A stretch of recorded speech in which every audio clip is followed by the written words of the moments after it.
Students' unrest is one among the various problems which our country has been facing in the way of smooth administration. In fact, such strikes result in the rapid deterioration of the institutions concerned. As a matter of fact, at the initial stage, the student will not have any idea about the strikes or the effect of such strikes, whereas the students will feel themselves induced and encouraged by such activities of others, and thus the strike develop in an epidemic form. As a result of these strikes, the common citizen will be the victim of attacks in the normal life. The students resort to strikes on account of their displeasure in achieving certain objectives. They are postponement of the examinations to suit their conveniences, refusal by the authorities to continue the carry over system, reduction in fees against inconveniences caused to them in their journey to the institutions and the like. These strikes will usually gain support from some local mischievous elements who are interested in dislocating the smooth running of the educational institutions. The efforts made to maintain the law and order by the authorities concerned will often fail on account of the unruly mob, and thereby the police will be compelled to control the mob by using forces. This will become the subject matter of the public criticism either way. Further, the students have to remain away from classes, resulting in the closure of the educational institutions for indefinite period. But the evils will spell on the common citizen in that the educational career of their children will be greatly affected. During the days prior to achievement of independence, there was the British rule in the country. The British rulers had as their main objective the intention to enslave our students from the very initial stage. This was engineered by such rulers to prevent the Indians from agitating for independence. But gradually this was dislocated because of Mahatma Gandhi's movement. The students were roused to come out of the institutions and join the political activities at that time. The dawn of independence opened the eyes of youngsters and students about their role in the administration of the country. Under the present social democratic type of ruling, though the intention behind was well founded, the course was deviated afterwards. Thus, these strikes, far from being helpful to the progress of the students, resulted in causing inconveniences to their educational career. It has to be borne that remedy to overcome these difficulties lies within the four walls of the schools and colleges and not outside. Greater responsibility in this behalf rests on the teacher who alone can pacify the students in proper manner so as to convince them not to participate in such strikes.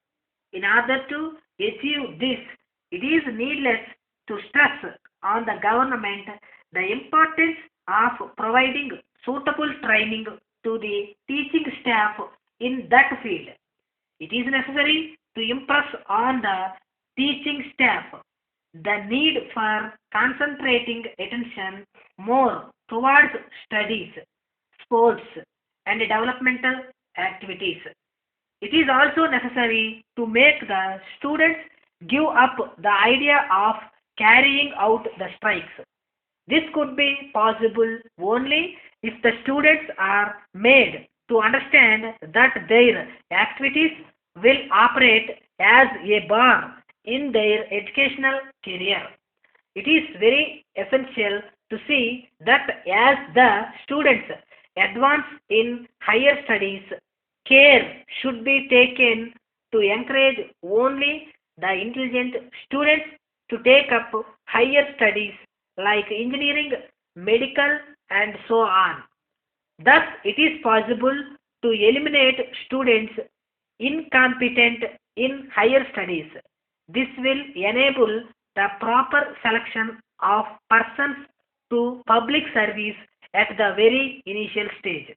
In conclusion, it is impressed that the point of vital importance in the field of education lies in the proper coaching up of the students in atmosphere not polluted by any external mischievous elements.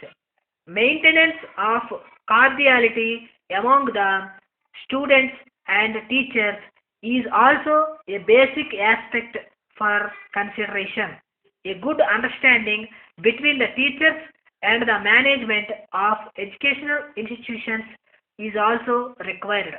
Further, it is also necessary to deep root in the minds of our students the evils of unrest and dire need of avoiding such activities to become better citizens of the country.